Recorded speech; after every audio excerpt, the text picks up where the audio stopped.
दिल्लीत राष्ट्रपती द्रौपदी मुर्मूंच्या हस्ते ध्वजवंदन, पंतप्रधान मोदी, राजनाथ सिंग आणि युरोपियन युनियनच्या नेत्यांची खास उपस्थिती, हेलिकॉप्टरमधून भव्य पुष्पवृष्टी.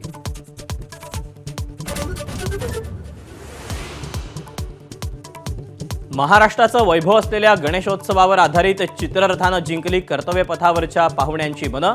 लेझिम खेळणाऱ्या मुली, झांज आणि ढोल वादकांनी वेधून घेतलं उपस्थितांचं लक्ष.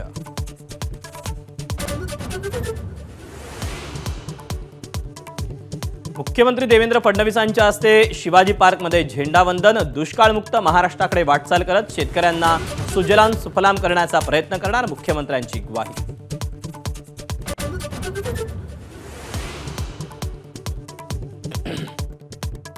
ठाण्यात उपमुख्यमंत्री एकनाथ शिंदेंच्या हस्ते ध्वजवंदन, तर पुण्यात अजित पवारांकडून तिरंगा झेंड्याला सलामी. सत्ता संघर्ष राजकारणापेक्षा देश मोठा, उपमुख्यमंत्री शिंदेंचं प्रतिपादन.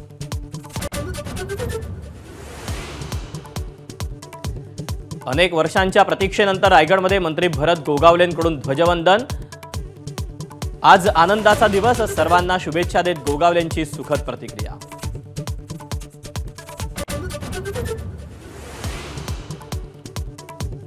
नेहमी एकमेकांवर टीका करणाऱ्या मंत्री संजय शिरसाट आणि चंद्रकांत खैरेंमध्ये दिलखुलास गप्पा. ध्वजारोहणाच्या कार्यक्रमानंतर एकमेकांना हसत खेळत दिल्या शुभेच्छा.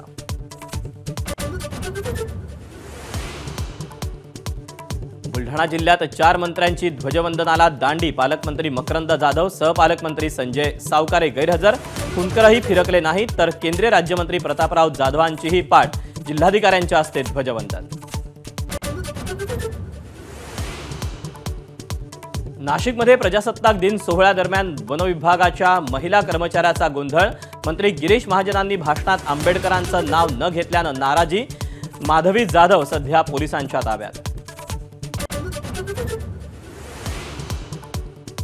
कल्याणमधील ठाकरे सेनेचे उपविभाग प्रमुख रमेश तिखेंचा हृदयविकाराच्या झटक्यानं मृत्यू.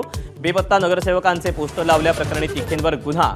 कारवाईच्या धास्तीनं मृत्यू झाल्याचा कार्यकर्त्यांचा आरोप.